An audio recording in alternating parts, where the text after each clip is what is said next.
అవోపా వ్యవస్థాపకులు కృష్ణయ్య శెట్టి సేవలు ఎనలేనివి.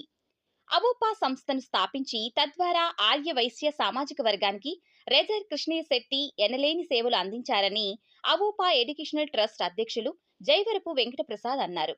అవోపా వ్యవస్థాపకులు కెఆర్ కృష్ణయ్య శెట్టి 40వ వర్ధంతి సందర్భంగా స్థానిక కార్యాలయంలో ఆయన చిత్రపటానికి పూలమాలలు వేసి ఘనంగా నివాళులు అర్పించారు. ఈ సందర్భంగా జైవరపు వెంకటప్రసాద్ మాట్లాడుతూ కృష్ణయ్య శెట్టి జీవనశైలి మనకు ఆదర్శనీయమని, ఆయన సేవలను కొనియాడారు. ఉన్నత విద్య ద్వారా ఉన్నత ఉద్యోగ బాధ్యతలను నిర్వహించిన ఆయన ఆర్య వైశ్య సామాజిక వర్గానికి సేవలు అందించేందుకు అవోపాను నాడు ఏపీ, తమిళనాడు, కర్ణాటక రాష్ట్రాల్లో స్థాపించారని వివరించారు. ప్రస్తుతం అవోపా ఆర్య వైశ్య పేద విద్యార్థుల చదువులు ఆర్థికంగా సాయం చేసేందుకు పోటీ పరీక్షలకు తగిన శిక్షణను అందిస్తున్నట్లు వివరించారు. విద్యార్థులకు విద్యపరంగా అవసరమైన సలహాలను అందిస్తున్నట్లు వివరించారు. ఈ సందర్భంగా కలకత్తాలో ట్రైనీ డాక్టర్ మౌనికపై జరిగిన అత్యాచారం, హత్య ఘటనను ఖండించి ఇటువంటి సంఘటనలు జరగకుండా పాలన ప్రభుత్వాలు కఠినమైన చర్యలు తీసుకోవాలన్నారు.